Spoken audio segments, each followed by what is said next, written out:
ഈ രാത്രിയിലും കർത്താവിൻ്റെ വിലയേറിയ സന്നിധിയിൽ ഒരുമിച്ച് ചേർന്ന് വരുവാൻ ദൈവം നമുക്ക് നൽകിയ സാവകാശത്തെ ഓർത്ത് ദൈവത്തെ സ്തുതിക്കുന്നു. നമ്മുടെ കർത്താവ് പറഞ്ഞ ഗിരിപ്രഭാഷണത്തിൽ നിന്ന് പ്രാർത്ഥനയ്ക്കുള്ള പ്രബോധനം എന്ന തലക്കെട്ടിലാണ് 7-ാം അധ്യായത്തിൻ്റെ 7 മുതൽ ഉള്ള വാക്യങ്ങൾ നാം കഴിഞ്ഞ ദിവസം ധ്യാനിക്കുവാൻ ഇടയായിട്ട് തീർന്നത്. കഴിഞ്ഞ ക്ലാസ്സിൽ നാം ആ ബന്ധത്തിൽ അതിൻ്റെ പ്രാധാന്യം ഓർക്കുകയുണ്ടായി. നമ്മുടെ കർത്താവ് ഒരു മാതൃകാ പ്രാർത്ഥന ഈ പ്രസംഗത്തിൽ തന്നെ പഠിപ്പിച്ചിട്ടുണ്ട്. എന്നാൽ ഈ പ്രസംഗത്തിൻ്റെ സമാപ്തിയിലേക്ക് വരുമ്പോൾ പ്രാർത്ഥനയിൽ കുറിക്കൊള്ളേണ്ടുന്നതായ ചില പ്രധാനപ്പെട്ട പ്രബോധനങ്ങൾ നൽകുന്നു എന്നുള്ളതാണ് നാം കഴിഞ്ഞ ദിവസം ഓർക്കാനിടയായിട്ട് തീർന്നത്. ആ ബന്ധത്തിൽ നാം ഉൾക്കൊണ്ടുകൊണ്ടിരിക്കുന്ന പാഠങ്ങൾ സൂക്ഷ്മതയോടെ പരിശോധിച്ച് നമ്മുടെ പ്രാർത്ഥനാ ജീവിതത്തിൽ സാക്ഷ്യം വഹിക്കാനായിട്ട് സാധിക്കട്ടെ. വളരെ യാദൃശ്യമായി കഴിഞ്ഞ ക്ലാസ്സിൽ ഞാൻ ഇപ്പോൾ നമ്മൾ പാടിയ പാട്ടിൻ്റെ ഒടുവിലത്തെ ലൈനുകൾ ഓർപ്പിക്കാനിടയായിട്ട് തീർന്നിരുന്നു. പ്രാർത്ഥിക്കാൻ ഈ ഭൂമിയിൽ മാത്രമേ നമുക്ക് സാധിക്കുകയുള്ളൂ. നമ്മൾ ഇവിടെ നിന്ന് വിട്ട് പോകുമ്പോൾ പ്രാർത്ഥനയുടെ മണിക്കൂറുകളോട് വിട പറയുകയാണ് എന്നുള്ളത് നാം ഓർക്കുവാൻ ഇടയായിട്ട് തീർന്നു. അതുകൊണ്ട് വളരെ അടിയന്തര പ്രാധാന്യത്തിൽ നമുക്ക് ആ സത്യത്തെ ഉൾക്കൊള്ളുവാനും നമ്മുടെ ഗുരുനാഥൻ പഠിപ്പിച്ചിട്ടുള്ള ഈ സത്യം ഉൾക്കൊണ്ട് പ്രാർത്ഥനാ ജീവിതത്തെ കരുപ്പിടിപ്പിക്കേണ്ടതിനും ദൈവാത്മാവ് നമുക്ക് കൃപ നൽകട്ടെ. 7-ാമത്തെ വാക്യത്തിൽ 3 വാക്കുകൾ നാം കഴിഞ്ഞ ദിവസം നോട്ട് ചെയ്യുവാൻ ഇടയായിട്ട് തീർന്നു. അതിൽ ആദ്യത്തെ വാക്കിനെ സംബന്ധിക്കുന്ന ചില വിശദീകരണങ്ങൾ ഞാൻ പറഞ്ഞായിരുന്നു. യാചിപ്പിൻ എന്ന് കർത്താവ് അവിടെ പറയുന്നതായിട്ട് കൽപ്പിക്കുന്നതായിട്ട് നമ്മൾ കാണുന്നുണ്ട്. പ്രാർത്ഥിപ്പിൻ എന്ന് പറയുന്നതിനേക്കാൾ യാചിപ്പിൻ എന്ന് കർത്താവ് പറയുമ്പോൾ പ്രാർത്ഥനയിൽ സൂക്ഷിക്കപ്പെടേണ്ടുന്നതായ വളരെ കാതലായൊരു സത്യം നമുക്കവിടെ ചേർത്ത് ഉൾക്കൊള്ളുവാനായിട്ട് സാധിക്കും. പ്രാർത്ഥനയിൽ താഴ്മ നഷ്ടപ്പെട്ടാൽ പ്രാർത്ഥനയുടെ വാക്കുകൾ പറയാമെന്നേ ഉള്ളൂ, അത് സ്വർഗത്തിന് സ്വീകാര്യമായിരിക്കുകയില്ല എന്നുള്ളത് വളരെ ഗൗരവമായി നാം ഉൾക്കൊള്ളേണ്ടിയ കാര്യമാണ്. അതുകൊണ്ട് അതൊക്കെ എന്തോരം വിശദമായിട്ടാണ് നമ്മുടെ കർത്താവ് പറഞ്ഞിട്ടുള്ളത്. എങ്കിലും നമുക്ക് അതിൻ്റെ അന്തസത്ത പലപ്പോഴും ഓർക്കാതെ വിട്ടുപോകുന്നതിനുള്ള സാധ്യതയുണ്ട് എന്നുള്ളതായ കാര്യം നാം ഓർത്തിരിക്കണം. കാരണം പിശാച് വീണ കുഴിയിൽ നമ്മെ വീഴിക്കുന്നതിന് പിശാച് തന്ത്രപൂർവം ശ്രമിക്കുന്നതിനുള്ളതായ സാധ്യതയുണ്ട്. അതുകൊണ്ട് ഇവിടെ നമുക്ക് സൂക്ഷ്മതയോടെ ആയിരിക്കാനായിട്ട് സാധിക്കട്ടെ. നമ്മുടെ കർത്താവ് ഈ പ്രസിദ്ധമായ പ്രസംഗത്തിൻ്റെ ഒടുവിൽ വരുമ്പോൾ ആ വലിയ സത്യം വ്യക്തമാക്കുന്നു എന്നുള്ളത് നാം കാണുകയുണ്ടായി. ഒടുവിലായി ഞാൻ പറഞ്ഞ വാക്യം നിങ്ങളുടെ ഓർമ്മയിൽ കാണുമായിരിക്കാം. ദൈവം നിഗളികളോട് എതിർത്തു നിൽക്കുന്നു. അടുത്ത വാക്കെന്താണ്? താഴ്മയുള്ളവർക്കോ കൃപ നൽകുന്നു. അതുകൊണ്ട് നമ്മുടെ ജീവിതത്തിലും പ്രാർത്ഥനാ ജീവിതത്തിലും ധാരാളം ദൈവകൃപ അനുഭവിക്കുവാൻ കഴിയുമാറ് നമുക്ക് നമ്മെ തന്നെ താഴ്മയിൽ സൂക്ഷിക്കാനായിട്ട് സാധിക്കട്ടെ. അടുത്ത വാക്കിലേക്ക് നമ്മൾ വരികയാണ്. 2-ാമത്തെ വാക്ക് ഏതാണ്? അന്വേഷിപ്പിൻ എന്നാൽ നിങ്ങൾ കണ്ടെത്തും. ഈ വാക്യങ്ങൾ നമുക്ക് വളരെ പരിചയമുള്ളതാണ്. ലൂക്കോസ് സുവിശേഷത്തിലും ഇതേ വാക്യം തന്നെ നമുക്ക് കാണുവാനായിട്ട് സാധിക്കുന്നുണ്ട്. അപ്പോൾ ഇവിടെ കർത്താവ് പ്രാർത്ഥനയോട് ബന്ധപ്പെട്ട് ഇങ്ങനെ ഒരു നിർദ്ദേശം നൽകിയിരിക്കുന്നു എന്നുള്ളത് നമുക്ക് വളരെ പ്രാധാന്യത്തോടു കൂടി ഉൾക്കൊള്ളാനായിട്ട് സാധിക്കട്ടെ. എന്താണ് അന്വേഷിക്കേണ്ടത് എന്ന് ചോദിച്ചാൽ ഈ പ്രസംഗത്തിൽ നമുക്കൊരു ഉത്തരവുണ്ട്. ആർക്കെങ്കിലും പറയാമോ? എന്താണ് അന്വേഷിക്കേണ്ടത് എന്ന ചോദ്യത്തിന് ഗിരിപ്രഭാഷണത്തിനൊരു ഉത്തരവുണ്ട്. മുമ്പേ അവൻ്റെ രാജ്യവും നീതിയും അന്വേഷിപ്പിൻ. 6-ാം അധ്യായത്തിൻ്റെ 33-ാമത്തെ വാക്യം.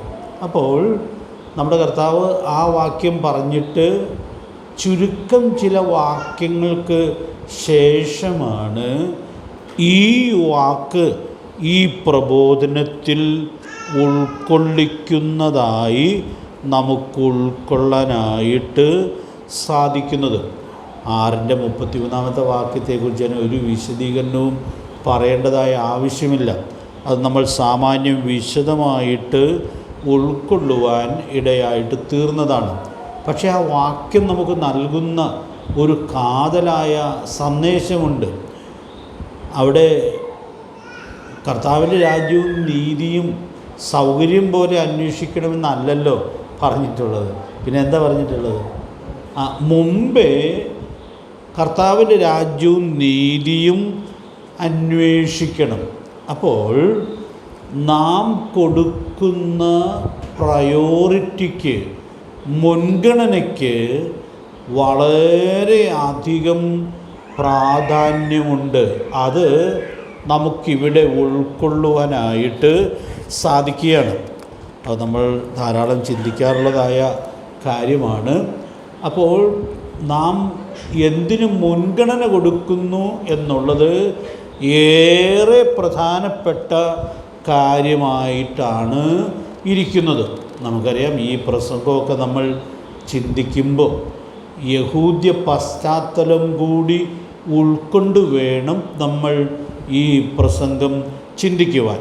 കാരണം യഹൂദ പശ്ചാത്തലത്തിലാണല്ലോ നമ്മുടെ കർത്താവ് ഈ സന്ദേശം പറയാനിടയായിട്ട് തീരുന്നത്. ഒരു നല്ല യഹൂദന് യെരുശലേം അവൻ്റെ മുഖ്യ സന്തോഷമായിരിക്കും. ഒരു നല്ല യഹൂദൻ യെരുശലേമിനും ദൈവാലയത്തിനും ഒക്കെ കൊടുക്കുന്നതായ പ്രാധാന്യം മനോഹരമായി വർണ്ണിക്കുന്നതായ ഒരു സങ്കീർത്തനമുണ്ടല്ലോ. ഓർക്കുണ്ടോ സങ്കീർത്തനം? 137-ാം സങ്കീർത്തനത്തിൽ എന്തോരു മനോഹരമായിട്ടാണ് ആ സത്യം വിശദീകരിക്കപ്പെടുന്നതായി നമ്മൾ കാണുന്നത്. അതൊരു പ്രവാസത്തോട് ബന്ധപ്പെട്ട സങ്കീർത്തനമാണെന്നുള്ളത് നമുക്കെല്ലാവർക്കും വളരെ നന്നായിട്ട് അറിയാവുന്നൊരു കാര്യമാണ്. പ്രവാസികൾ ബാബേലിലേക്ക് പോകുമ്പോൾ അവരാ ദൈവാലയത്തോടും ആ പട്ടണത്തോടും ഒക്കെ ഉള്ള ബന്ധങ്ങൾ വിട്ടാണ് പോകാനിടയായിട്ട് തീർന്നത് എന്നുള്ളതായ കാര്യം നമുക്ക് ഉൾക്കൊള്ളാനായിട്ട് സാധിക്കുക. പക്ഷേ നമ്മൾ ആ സങ്കീർത്തനത്തിലൂടെ പോകുമ്പോൾ കാണുന്നൊരു കാര്യം, യഹൂദൻ എവിടെ പോയി പാർത്താലും അവൻ്റെ മുഖ്യ സന്തോഷമായിട്ട് യെരുശലേമും അവിടെയുള്ള ദൈവാലയവും ഇരിക്കുന്നു എന്നുള്ളതായ വലിയ സത്യം നമുക്ക് ഉൾക്കൊള്ളാനായിട്ട് സാധിക്കുകയാണ്. യെരുശലേമിനെ മറന്നാൽ എൻ്റെ വലം കൈ മറന്നു പോകട്ടെ എന്ന് പറയുമ്പോൾ എന്ത് ഗൗരവമായിട്ടാണ് അതിനെ കാണുന്നത് എന്നുള്ളതായ കാര്യം നമുക്ക് ഉൾക്കൊള്ളുവാനായിട്ട് സാധിക്കുകയാണ്. അപ്പോൾ അതുകൊണ്ട് പ്രിയപ്പെട്ടവരെയും ആ പശ്ചാത്തലത്തിൽ നമുക്ക് ഉൾക്കൊള്ളാകുന്ന ഒരു പുതിയ നിയമ സത്യം ഞാനിവിടെ ചേർത്ത് ഓർപ്പിക്കണം എന്ന് ആഗ്രഹിക്കുകയാണ്. 137-ാം സങ്കീർത്തനം നമുക്ക് അറിയാവുന്നതാകൊണ്ട് അതിൻ്റെ 6-ാമത്തെ വാക്യം ഞാനൊന്ന് വായിച്ചു പോകാം. നിന്നെ ഞാൻ ഓർക്കാതെ പോയാൽ, യെരുശലേമിനെ എൻ്റെ മുഖ്യ സന്തോഷത്തേക്കാൾ വിലമതിക്കാതെ പോയാൽ, എൻ്റെ നാവ് അണ്ണാക്കിനോട് പറ്റിപ്പോകട്ടെ എന്നാണ് സങ്കീർത്തനക്കാരൻ പറയുന്നത്. അപ്പോൾ അവിടുത്തെ ഒരു വാക്ക് ഞാനൊന്ന് അടിവരയിടാനായിട്ട് ശ്രമിക്കുകയാണ്. സാമാന്യ സന്തോഷമല്ല, പിന്നെ എന്താണ്? മുഖ്യ സന്തോഷം. അപ്പോൾ യെരൂശലേം, ആ പട്ടണത്തിലുള്ള ദൈവാലയം യഹൂദൻ്റെ മുഖ്യ സന്തോഷ വിഷയം ആയിരിക്കണം എന്നുള്ളതാണ് ദൈവം തൻ്റെ ജനത്തെക്കുറിച്ച് ആഗ്രഹിക്കുന്നത്. നമുക്കറിയാം, അവർ പ്രവാസികളായി അന്യദേശത്ത് പോയി പാർക്കുമ്പോഴും നല്ല യഹൂദൻ അത് വളരെ കൃത്യമായി സൂക്ഷിച്ചിരുന്നു എന്നുള്ളത് നമ്മൾ കാണുകയാണ്. ഞാൻ നേരത്തെ ഓർപ്പിച്ചിട്ടുണ്ടല്ലോ, ബാബേലിലേക്ക് പ്രവാസികളായി പോയ യഹൂദന്മാർ അന്നത്തെ ആ തലമുറയിലെ കറതീർന്ന ശേഷിപ്പായിരുന്നു എന്നുള്ളത് നമ്മൾ കാണുന്നുണ്ട്.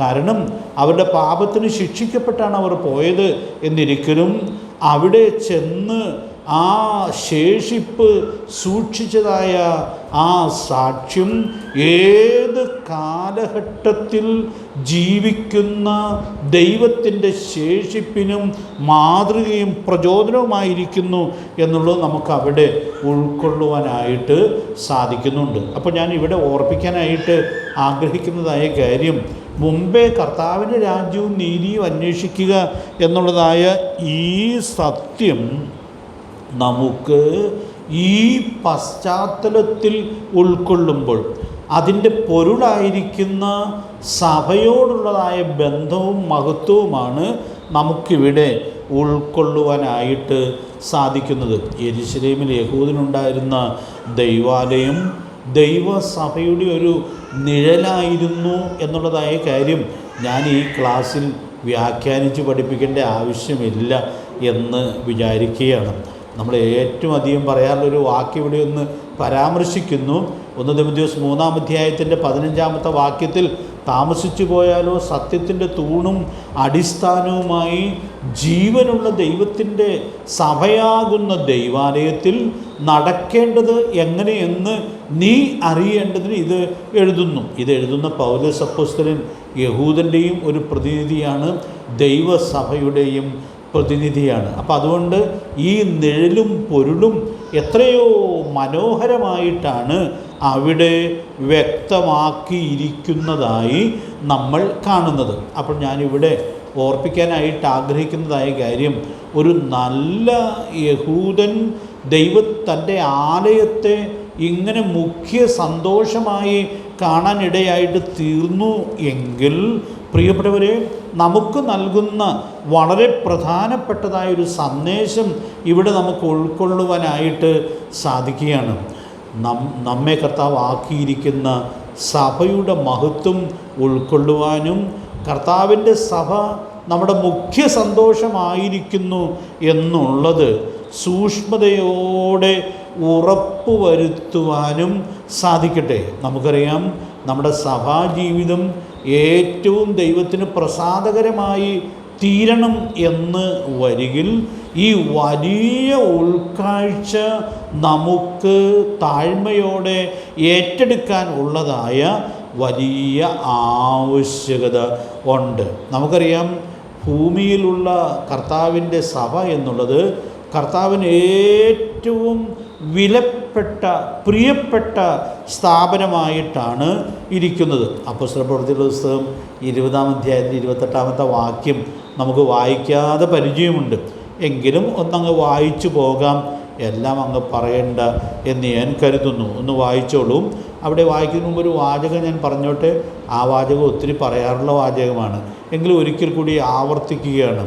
അവിടെ എഫെസോസിലെ സഭയിൽ ഇടയ ശുശ്രൂഷ നിർവഹിക്കുന്ന ആളുകളെ വിളിച്ചു വരുത്തി അവരോടാണ് പൗലോസ് അപ്പോസ്തലൻ സംസാരിക്കുന്നത്. അപ്പോൾ അവരോട് സംസാരിക്കുമ്പോൾ അവരെ ഓർപ്പിക്കുന്ന വളരെ പ്രധാനപ്പെട്ട ഒരു കാര്യം, നിങ്ങളെ ശുശ്രൂഷ ഏൽപ്പിച്ചിരിക്കുന്ന സഭ എത്രയോ വിലപ്പെട്ടതാണ്, അത് എനിക്ക് കർത്താവിന് എത്ര പ്രിയപ്പെട്ടതാണ് എന്നുള്ളതായ കാര്യം അവിടെ നമുക്ക് ഉൾക്കൊള്ളാനായിട്ട് സാധിക്കുകയാണ്. വായിച്ചോളൂ 20-ന്റെ 28-ാമത്തെ വാക്യം.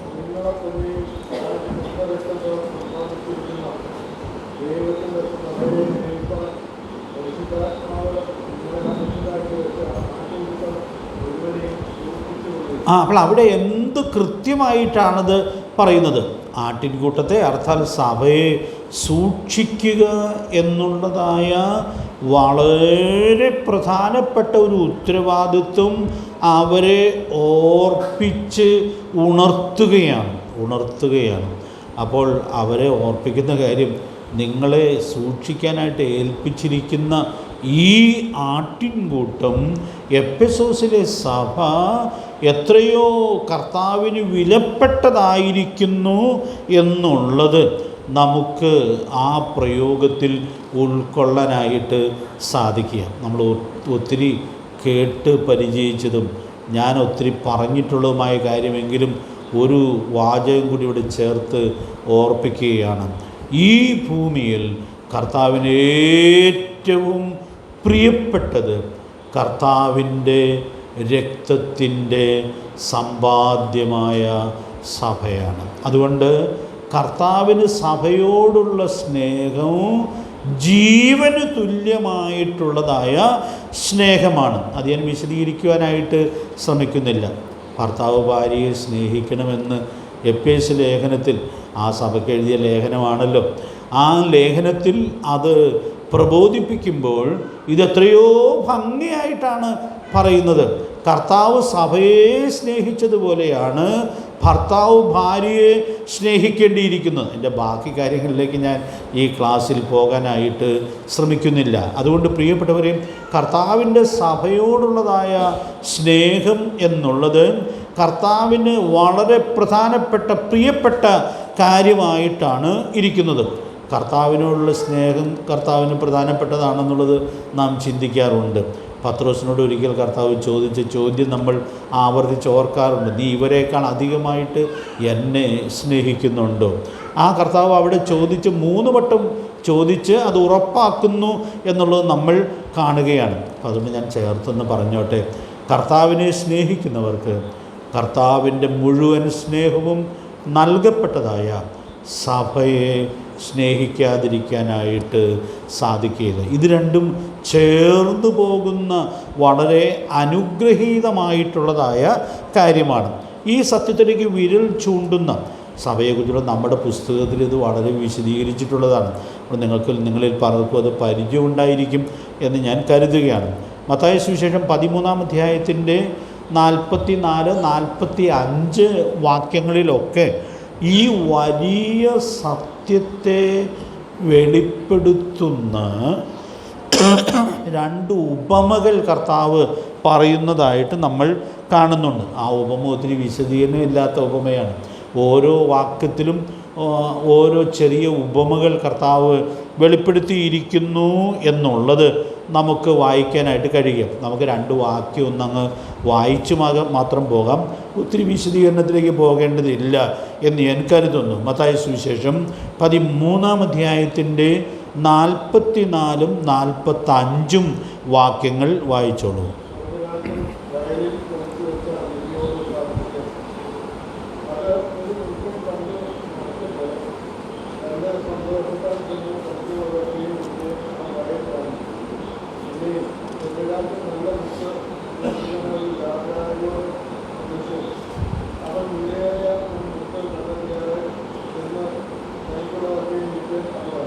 അപ്പോൾ അവിടെ കാണുന്ന ഈ കാര്യം എന്ത് മനോഹരമായിട്ടാണ് ഈ സത്യം നമ്മുടെ കർത്താവ് ഈ ഉപമയിൽ വ്യക്തമാക്കുന്നതായിട്ട് നമ്മൾ കാണുന്നത്. 44-ാമത്തെ വാക്യത്തിൽ പറയുന്നത്, സ്വർഗരാജ്യം വയലിൽ ഒളിച്ചു വെച്ച നിധിയോട്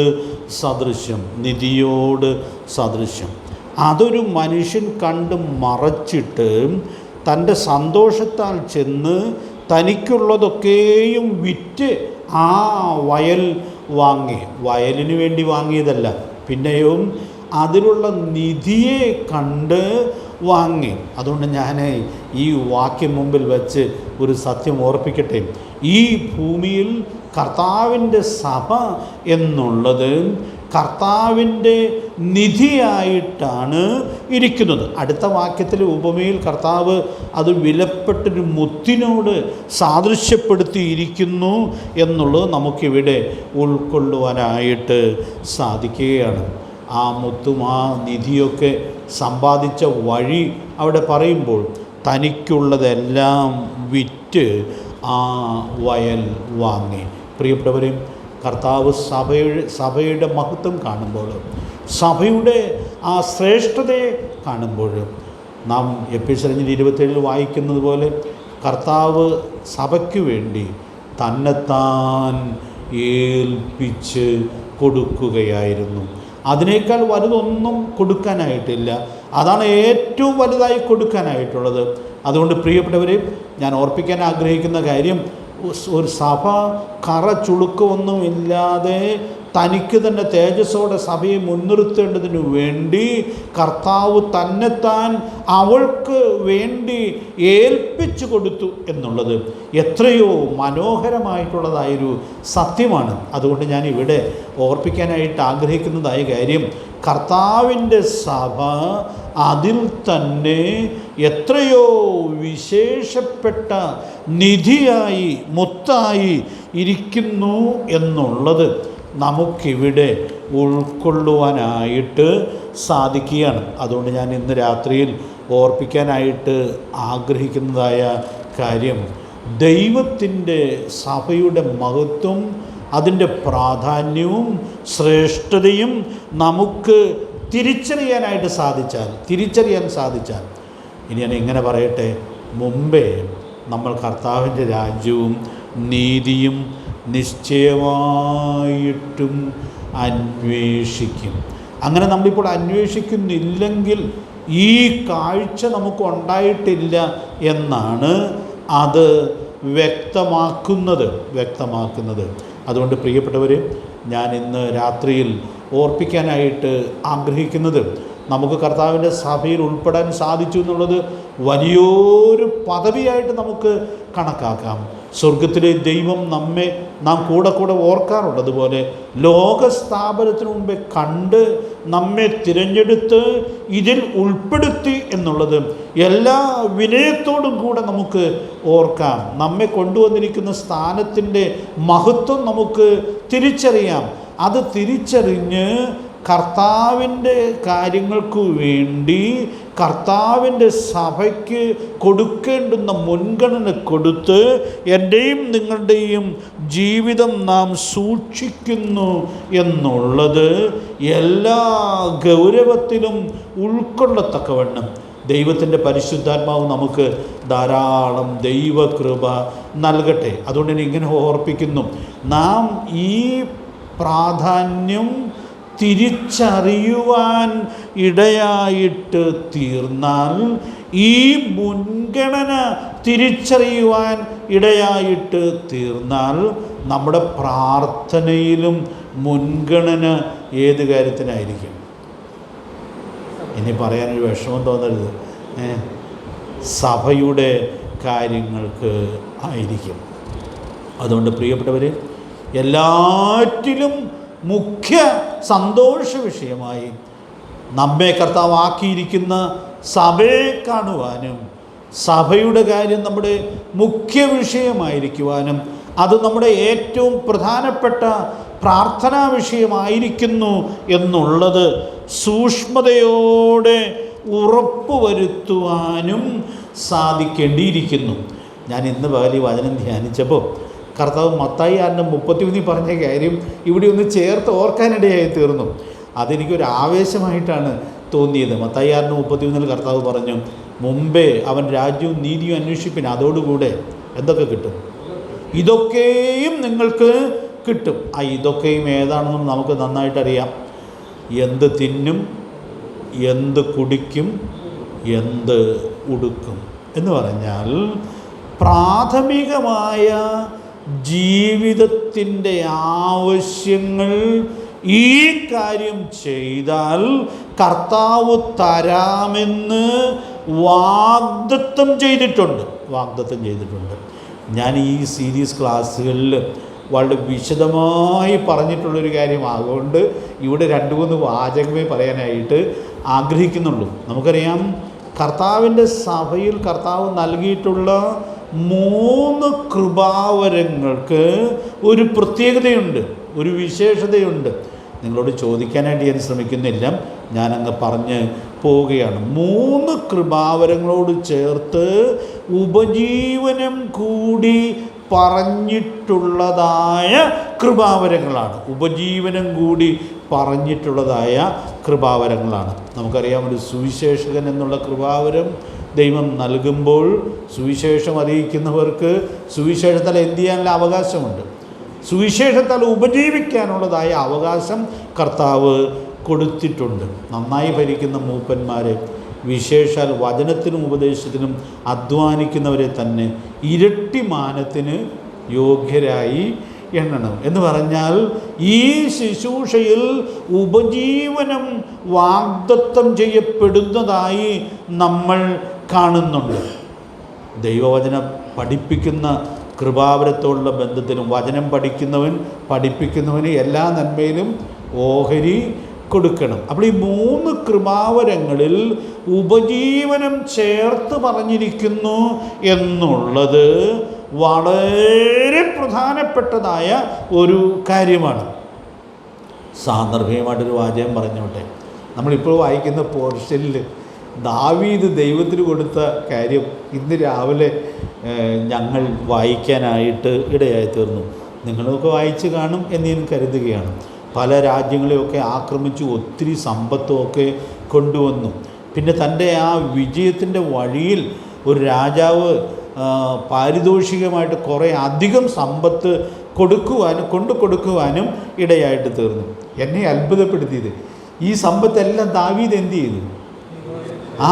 ദൈവത്തിനായിട്ട് വേർതിരിച്ചു. ഇന്ന് രാവിലെ ഞാൻ വളരെ അത്ഭുതപ്പെട്ടൊരു കാര്യമാണ്. പ്രിയപ്പെട്ടവരെ, ഈ ദാവീദിൻ്റെ പ്രത്യേകതകളും ദാവീദിൻ്റെ ആത്മിക മൂല്യങ്ങളും ഒക്കെ എത്രയോ വിശദമായിട്ടാണ് ദൈവത്തിൻ്റെ പരിശുദ്ധാത്മാവ് രേഖപ്പെടുത്തി തന്നിട്ടുള്ളത്.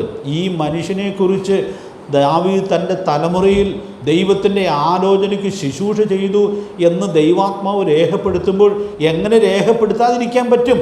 പ്രിയപ്പെട്ടവരെ, ഈ വലിയ മൂല്യം നമുക്കവിടെ ഉൾക്കൊള്ളാനായിട്ട് സാധിക്കുകയാണ്. ഞാൻ ഇന്ന് രാത്രിയിൽ ഓർപ്പിക്കാനായിട്ട് ആഗ്രഹിക്കുന്ന ഈ കാര്യം ഇപ്പോൾ ഞാൻ സാന്ദർഭികമായതൊന്ന് ഓർപ്പിച്ചു.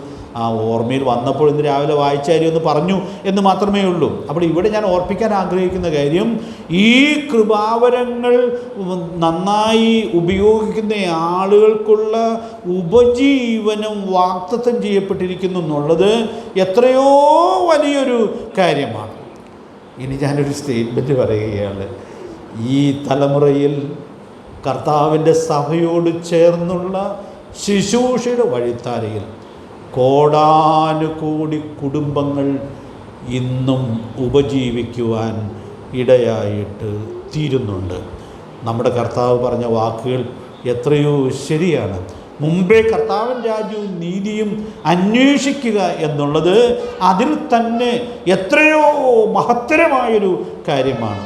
ഞാനിവിടെ ഇരുന്ന് ഈ സത്യം പറയുമ്പോൾ എൻ്റെ ജീവിതം തന്നെ അതിൻ്റെ ഒരു സാക്ഷ്യമായിട്ടാണ് ഇരിക്കുന്നത്. അതുകൊണ്ട് പ്രിയപ്പെട്ടവരെ, കർത്താവിൻ്റെ കാര്യങ്ങൾക്കും കർത്താവിൻ്റെ സഭയുടെ കാര്യങ്ങൾക്കും കൊടുക്കേണ്ടുന്ന പ്രാധാന്യം കൊടുക്കുവാൻ ഇടയായിട്ട് തീരണം എന്നുള്ളതാണ് ദൈവം നമ്മെക്കുറിച്ച് ആഗ്രഹിക്കുന്നത്. അതുകൊണ്ട് നമുക്ക് കർത്താവിൻ്റെ കാര്യങ്ങൾക്ക് മുൻഗണന കൊടുക്കുന്നു എന്നുള്ളത് എല്ലാ അർത്ഥത്തിലും ഉറപ്പാക്കാനായിട്ട് സാധിക്കട്ടെ. അതുകൊണ്ട് ദൈവം നമ്മെ സഭയിൽ ഏൽപ്പിച്ചിരിക്കുന്ന ഉത്തരവാദിത്തങ്ങൾ അതിൻ്റെ മുൻഗണനയിൽ രണ്ടാമതായി പോകുന്നില്ല എന്നുള്ളത് സൂക്ഷ്മതയോടെ ഉറപ്പുവരുത്തുവാനായിട്ട് സാധിക്കേണ്ടിയിരിക്കുന്നു.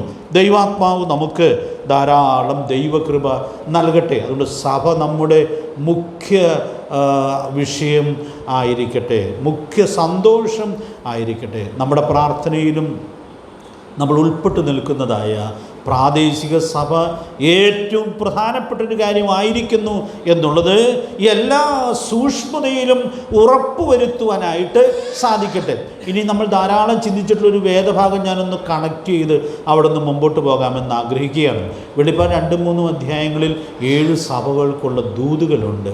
എല്ലാ സഭയിലും ജയാളികളുണ്ട്.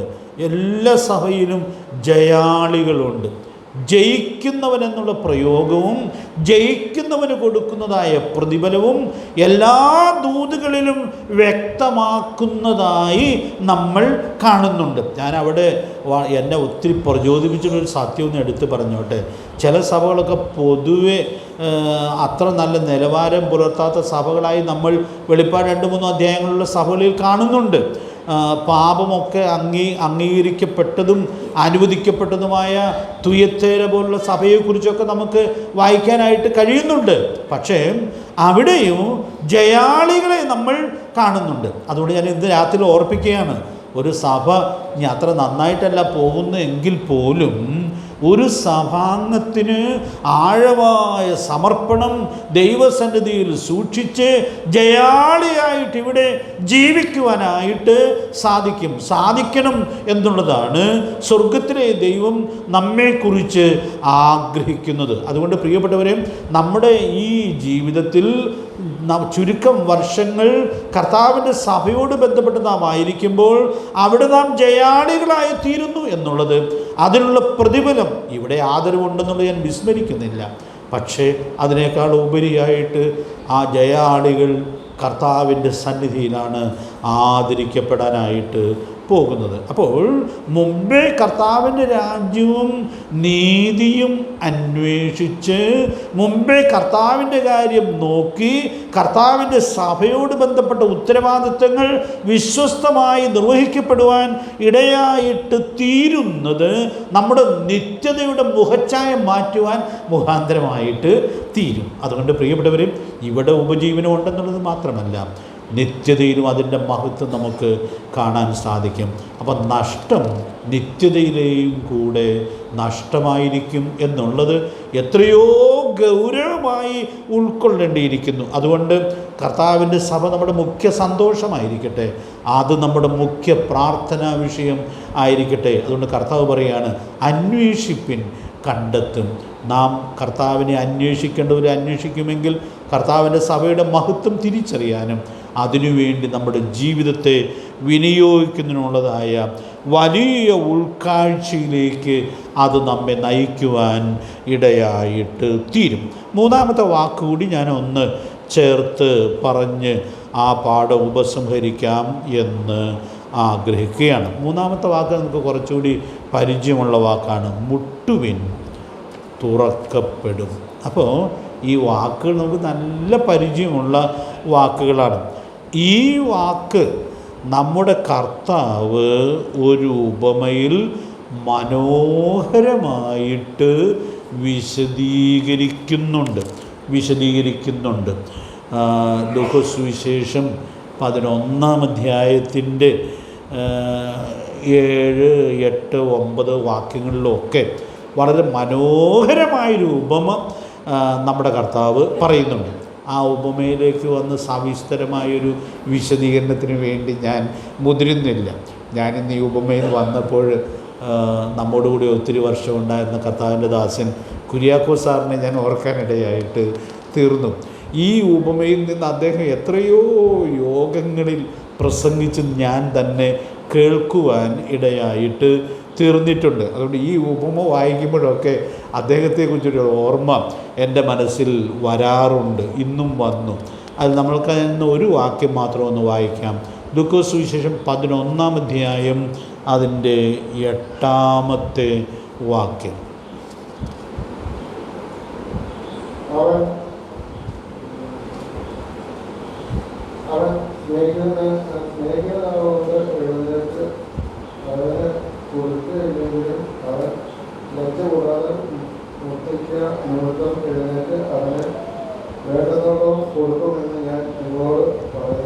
അപ്പം നിങ്ങളത് വീട്ടിൽ പോയി ഒന്ന് ആ ഉപമയൊന്ന് വായിച്ച് നല്ല പരിചയം കാണും, പരിചയിച്ചാൽ നല്ലതാണ്. അപ്പോൾ അവിടെ വിശദീകരിക്കപ്പെടുന്നതായ കാര്യം, ഒരാളുടെ ഭവനത്തിൽ ഒരു അതിഥി വന്നു, അദ്ദേഹത്തിന് കൊടുക്കാനൊന്നും ഉണ്ടായിരുന്നില്ല. അപ്പം അതുകൊണ്ട് താൻ തൻ്റെ സ്നേഹിതൻ്റെ അടുക്കൽ പോയി അവിടെ മുട്ടി അവൻ വാതിൽ തുറന്ന് ഈ വന്ന സ്നേഹിതന് കൊടുക്കാനുള്ളതായ വക അവിടെ നിന്ന് കിട്ടി എന്നുള്ളതാണ് ആ ഉപമയുടെ സാരാംശം. അപ്പോൾ അവിടെ 8-ാമത്തെ വാക്യത്തിൽ നമ്മുടെ കർത്താവ് വ്യക്തമാക്കുന്നതായ ഒരു പ്രയോഗം നമുക്കവിടെ ഉൾക്കൊള്ളുവാനായിട്ട് സാധിക്കുന്നുണ്ട്. കൊടുക്കാതിരിക്കുന്നതിനുള്ള ചില തടസ്സങ്ങൾ 7-ാമത്തെ വാക്യത്തിൽ പറയുന്നുണ്ട്. അപ്പോൾ ഇയാൾ എഴുന്നേറ്റ് കൊടുക്കാതിരിക്കുന്നതിനുള്ള തടസ്സങ്ങൾ ആ വാക്യത്തിൽ വ്യക്തമാക്കുന്നതായിട്ട് നാം കാണുന്നുണ്ട്. വായിച്ച് വിശദീകരിക്കാതെ ഞാനങ്ങ് പറയാമെന്ന് കരുതുകയാണ്. ഒന്നാമത് ഇങ്ങനെ വന്നിരിക്കുന്നത് അർദ്ധരാത്രിയിലാണ്. അപ്പോൾ ഈ അർദ്ധരാത്രിയിൽ ഒക്കെ വരുമ്പോൾ അതൊന്നും അദ്ദേഹം പറഞ്ഞു കാണുകയില്ല. ഇപ്പോൾ അർദ്ധരാത്രിയിലൊക്കെ അങ്ങനെ ഭക്ഷണം അന്വേഷിച്ച് വന്നു കഴിഞ്ഞാൽ ഈ അർദ്ധരാത്രി ഒന്നുമായിട്ടൊന്നും ഭക്ഷണം കഴിക്കാൻ പാടില്ല, അതൊക്കെ അനാരോഗ്യപരമാണ് എന്നൊക്കെ വേണമെങ്കിൽ അകത്തു നിന്ന് പറഞ്ഞുമൊക്കെ വേണമെങ്കിൽ ഒഴിവാക്കി വിടാകുന്നതാണ്. അപ്പോൾ ഇത് അർദ്ധരാത്രിയിലാണ് അദ്ദേഹം വരുന്നത്. 2, അദ്ദേഹം പറയുന്നത് ഞാൻ കതക് അടച്ചിരിക്കുന്നു. കതക് അടച്ച് തുറക്കാൻ പ്രയാസമുള്ള കതകായിരിക്കും എന്ന് ഞാൻ കരുതുകയാണ്. വേറൊരു തടസ്സം പറയുന്നത് പൈതങ്ങൾ എന്നോടുകൂടെ കിടക്കുന്നു. പിന്നെ 4ാമത് പറയുന്നത് എഴുന്നേറ്റ് തരുവാൻ കഴിയുകയില്ല.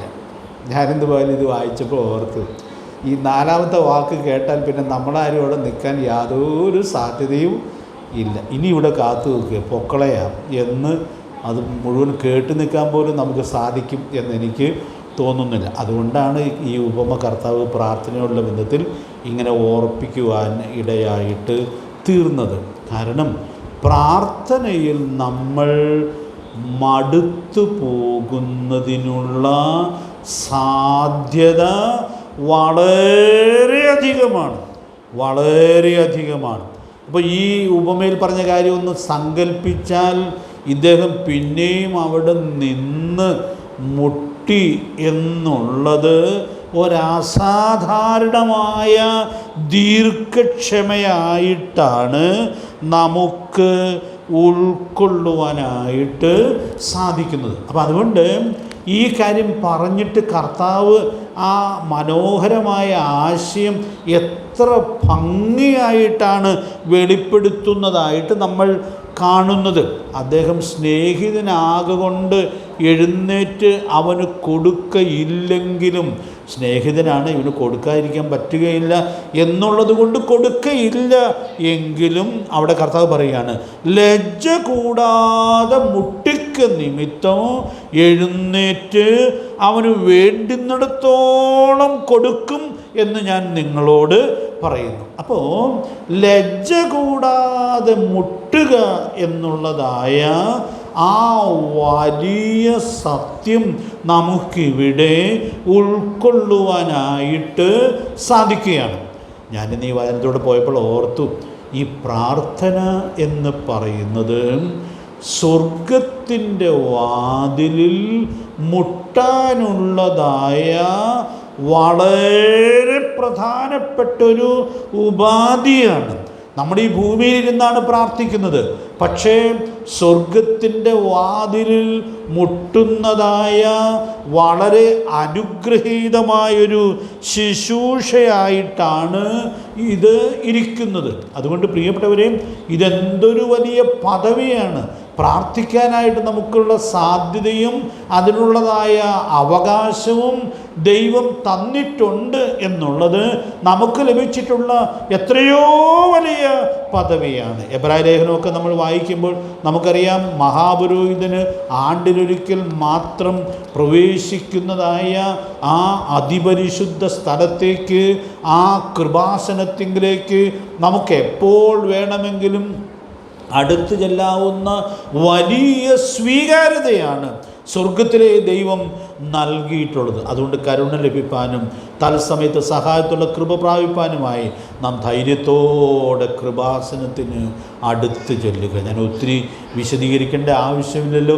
സ്വർഗത്തിൻ്റെ വാതിൽ തുറക്കത്തക്കവണ്ണം പ്രിയപ്പെട്ടവരെ, നമുക്ക് കടന്നു ചെന്ന് പ്രാർത്ഥിക്കാനുള്ള വലിയ അവകാശത്തിലേക്കാണ്, പദവിയിലേക്കാണ് നമ്മെ കൊണ്ടുവന്നിരിക്കുന്നത്. അപ്പോൾ ഈ പദവി നമുക്ക് തന്നിരിക്കുമ്പോൾ നമ്മൾ ഇതിൽ മടുത്തു പോകാനോ ക്ഷീണിക്കാനോ ഇടയായിട്ട് തീരാതെ ലജ്ജ കൂടാതെ മുട്ടുക എന്നുള്ളതായ ആ അനുഗ്രഹീതമായ അനുഭവത്തിൽ നമ്മുടെ പ്രാർത്ഥനാ ജീവിതത്തെ സൂക്ഷിക്കേണ്ടതിന് ദൈവത്തിൻ്റെ പരിശുദ്ധാത്മാവ് നമുക്ക് ധാരാളം ദൈവകൃപ നൽകട്ടെ. പ്രാർത്ഥന അതിൽ തന്നെ എത്രയോ മഹത്തരമായിട്ടുള്ള ഒരു കാര്യമായിട്ടാണ് ഇരിക്കുന്നത്. പിന്നെ ഞാൻ ഒരു വാക്കൂടെ ഒന്ന് ചേർത്ത് സ്വതന്ത്രമായി ചിന്തിക്കുവാനിടയായിട്ട് തീർന്നു. വാതിലിലാണ് നമ്മൾ മുട്ടുന്നത്. വാതിലിനൊരു പ്രത്യേകതയുണ്ട്. ചിലപ്പോൾ ഇപ്പോൾ തുറന്നില്ലെങ്കിലും പിന്നീട് തുറക്കാനുള്ളതായ സാധ്യതയുണ്ട്. ഞാനൊരു അർത്ഥവ്യക്തതയ്ക്ക് വേണ്ടി പറയാം. ഒരു ചുമരിലാണ് നമ്മൾ മുട്ടുന്നതെന്ന് വരികയും എത്ര നേരം മുട്ടിയാലും അത് തുറക്കുകയില്ല, തുറക്കാനൊരു സാധ്യതയില്ല. പക്ഷെ പ്രിയപ്പെട്ടവരെ, നാം പ്രാർത്ഥിക്കുമ്പോൾ മുട്ടുന്നത് സ്വർഗത്തിൻ്റെ വാതിലിലാണ്. നമുക്ക് അങ്ങനെയുള്ള ആ പദവിയിലേക്ക് സ്വർഗത്തിലെ ദൈവം നമ്മെ കൊണ്ടുവന്നിരിക്കുന്നു എന്നുള്ളത് നമുക്ക് എല്ലാ നന്ദിയോടും കൂടെ ഓർക്കാം. നമുക്ക് ആ പദവിയെ ആവോളം പ്രയോജനപ്പെടുത്താം. അതിലെ ഒരു പ്രയോഗം എനിക്ക് വളരെ സന്തോഷമായിട്ട് തോന്നി. ആ സ്നേഹിതൻ എഴുന്നേറ്റു. എന്നിട്ട് അവിടെ ഒരു പ്രയോഗം നമ്മൾ വായിക്കുന്നത് 3 അപ്പമേ ചോദിച്ചുള്ളൂ. പക്ഷേ അവിടെ കർത്താവ് കൊടുത്തതിൻ്റെ കാര്യം പറയുമ്പോൾ എന്താ പറഞ്ഞത് നിങ്ങൾ ശ്രദ്ധിച്ചായിരുന്നു? അത് വേണ്ടുന്നിടത്തോളം കൊടുത്തു. പ്രിയപ്പെട്ടവരെ, ഞാനിന്ന് രാത്രിയിൽ ഓർപ്പിക്കട്ടെ, സ്വർഗത്തിലെ ദൈവം നമുക്ക് തരുമ്പോൾ വേണ്ടുന്നിടത്തോളം തരികയാണ്. 1 തിമോഥെയോസ് 6-ാം അധ്യായത്തിൻ്റെ 17-ാമത്തെ വാക്യത്തിൽ വളരെ മനോഹരമായിട്ടും നമ്മുടെ ഈ സത്യം അപ്പോസ്തലനായ പൗലോസ് വെളിപ്പെടുത്തുന്നതായിട്ട് നമ്മൾ കാണുന്നുണ്ട്. നമ്മുടെ ദൈവം നമുക്ക് സകലവും ഒന്ന് പൂരിപ്പിക്കാമോ? ധാരാളമായിട്ട് അനുഭവിക്കുവാൻ തരുന്നവനാണ്. അപ്പോൾ ആ വേണ്ടുന്നിടത്തോളം കൊടുത്തു എന്നുള്ളത് അതിൽ തന്നെ എത്രയോ മനോഹരമായൊരു സത്യമായിട്ടാണ് ഇരിക്കുന്നത്. അതുകൊണ്ട് പ്രിയപ്പെട്ടവരെ, നമുക്ക് അതിന് മുഖാന്തരമായിരിക്കുന്ന ലജ്ജ കൂടാതെ മുട്ടിക്കുക എന്നുള്ളതായ ആ വലിയ ശുശ്രൂഷ വിജയകരമായി നിർവഹിക്കുവാൻ സാധിക്കുന്നു എന്നുള്ളത് സൂക്ഷ്മതയോടെ ഉറപ്പുവരുത്താം. കർത്താവ് നമ്മെ സഹായിക്കട്ടെ. ഞാൻ ഈ 9-11 വാക്യങ്ങളിൽ നിന്ന് ഓരോ പരാമർശങ്ങൾ കൂടി പറഞ്ഞ് ഈ പാഠം അവസാനിപ്പിക്കുക. അത് വിശദീകരിക്കേണ്ട ആവശ്യമില്ല എന്നാണ് എനിക്ക് തോന്നിയത്. കാരണം അവിടെ എത്ര മനോഹരമായിട്ടാണ്, ലളിതമായിട്ടാണ് ആ സത്യം നമ്മുടെ കർത്താവ് വ്യക്തമാക്കുന്നതായി നമ്മൾ കാണുന്നത്. ഈ സദസ്സിലിരിക്കുന്ന അപ്പന്മാർ തങ്ങളുടെ മനസ്സിൽ ഇതിനൊരു ഉത്തരം പറഞ്ഞാൽ മതി, പൊതുവെ പറയേണ്ട. 9-ാമത്തെ വാക്യത്തിൽ മകൻ അപ്പം ചോദിച്ചാൽ അവന് കല്ല് കൊടുക്കുന്ന മനുഷ്യൻ നിങ്ങളിൽ ആരുള്ളൂ? ആരെങ്കിലും ഉണ്ടോ? അപ്പന്മാരായി നമ്മൾ ഒരിക്കലും അത് ചെയ്യുകയില്ല. സ്കൂളിലൊക്കെ പഠിക്കുന്ന കാലത്ത് മിഠായിയുടെ കടലാസിൽ കല്ല് പൊതിഞ്ഞ് കൊടുക്കുന്ന സഹപാഠികളെ കണ്ടിട്ടുണ്ട്. അങ്ങനെയൊക്കെയുള്ള വികൃതികൾ ചെയ്യുന്നൊരു കാലമാണല്ലോ അതും ഞാനിതിവിടെ ഓർക്കുവാൻ ഇടയായിട്ട് തീർന്നു. നമ്മുടെ കർത്താവ് എന്ത് ലളിതമായിട്ടാണ് ചോദിക്കുന്നത്. അപ്പോൾ ഈ ചോദ്യം ചോദിക്കുകയാണ്, മകൻ അപ്പം ചോദിച്ചാൽ അവന് കല്ല് കൊടുക്കുന്ന മനുഷ്യൻ നിങ്ങളിൽ ആരുള്ളൂ? നമ്മിലാരും ഇല്ല. അപ്പോൾ എന്തിനാണത് ചോദിച്ച് ഒരുപക്ഷെ അവരുടെ മനസ്സിൽ അതിനുത്തരം പറയിപ്പിച്ചത് എന്നുള്ളത് നമുക്ക് അടുത്ത വാക്യത്തിലേക്ക് വരുമ്പോൾ ഉൾക്കൊള്ളാനായിട്ട് സാധിക്കുക. 10-ാമത്തെ വാക്യത്തിൽ അതിനേക്കാൾ ഗൗരവമായ കാര്യമാണ് കർത്താവ് ചോദിക്കുന്നത്. മീൻ ചോദിച്ചാൽ അവന് പാമ്പിനെ കൊടുക്കുമോ? നിശ്ചയമായിട്ടും കൊടുക്കുകയില്ല. അപ്പം ഇതിൻ്റെ ഉത്തരം പറയേണ്ടതായ ആവശ്യമില്ല. ഇതെന്ത് ചോദ്യമാണെന്ന് നമുക്ക് സ്വാഭാവികമായിട്ടും തോന്നിപ്പോകാനുള്ളതായ സാധ്യതയുണ്ട്. എന്നിട്ട് കർത്താവ് എന്തിനാ ഇത് ചോദിച്ചതെന്നുള്ളത് 11-ാമത്തെ വാക്യത്തിൽ എന്ത് മനോഹരമായിട്ടാണ് വ്യക്തമാക്കുന്നത്. അങ്ങനെ ദോഷികളായ നിങ്ങളുടെ മക്കൾക്ക് നല്ല ദാനങ്ങളെ കൊടുപ്പാൻ അറിയുന്നു എങ്കിൽ സ്വർഗസ്ഥനായ നിങ്ങളുടെ പിതാവ് തന്നോട് യാചിക്കുന്നവർക്ക് നന്മ എത്രയധികം കൊടുക്കും. അപ്പോൾ ഈ വാക്യങ്ങൾ എന്തിനാ ഞാൻ വിശദീകരിക്കേണ്ട യാതൊരു ആവശ്യവുമില്ല. എന്ത് മനോഹരമായിട്ടാണ് ഈ സത്യം നമ്മുടെ കർത്താവ് ഇവിടെ വ്യക്തമാക്കുന്നതായി നാം കാണുന്നത്. ഈ ലോകത്തുള്ള പിതാക്കന്മാരെക്കുറിച്ചൊരു പ്രയോഗം അവിടെയുണ്ട്. ദോഷികളായ പിതാക്കന്മാരാണ്. അപ്പോൾ അവർ പോലും എന്ത് ചെയ്യുകയില്ല, ഇങ്ങനെ ചെയ്യുകയില്ല. എന്നിട്ട് കർത്താവ് പറയുകയാണ്, സ്വർഗസ്ഥനായ പിതാവ് ഇതൊരിക്കലും ചെയ്യുകയില്ല. അതുകൊണ്ട് പ്രിയപ്പെട്ടവരെ, നമുക്ക് പ്രാർത്ഥിക്കാനുള്ള ഈ അവകാശത്തെ ഉപയോഗപ്പെടുത്തി നമുക്ക് മുട്ടുവാൻ, ലജ്ജ കൂടാതെ മുട്ടുവാൻ ഇടയായിട്ട് തീർന്നാൽ സ്വർഗീയ പിതാവ് തന്നോട് യാചിക്കുന്നവർക്ക് നന്മ അധികമായി കൊടുക്കും. നന്മയേ നൽകുകയുള്ളൂ, നന്മയെ നൽകുകയുള്ളൂ. ആ പാട്ടുമൊക്കെ നമ്മൾ ഈ ദിവസങ്ങളിൽ ഒത്തിരി പാടാറുണ്ട്. പാട്ടിലേക്ക് ഞാൻ പോകേണ്ടതില്ല എന്ന് ഞാൻ വിചാരിക്കുന്നു.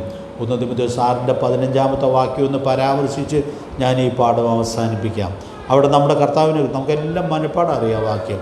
നമ്മുടെ കർത്താവ് ധന്യനായ ഏകാധിപതിയാണ്. അപ്പോൾ നമ്മുടെ കർത്താവ് ധന്യനായ ഏകാധിപതിയാണ്. നമ്മുടെ കർത്താവാണ് നമ്മുടെ പ്രാർത്ഥനയായിട്ട് നമുക്ക് ഉത്തരം തരുന്നത്.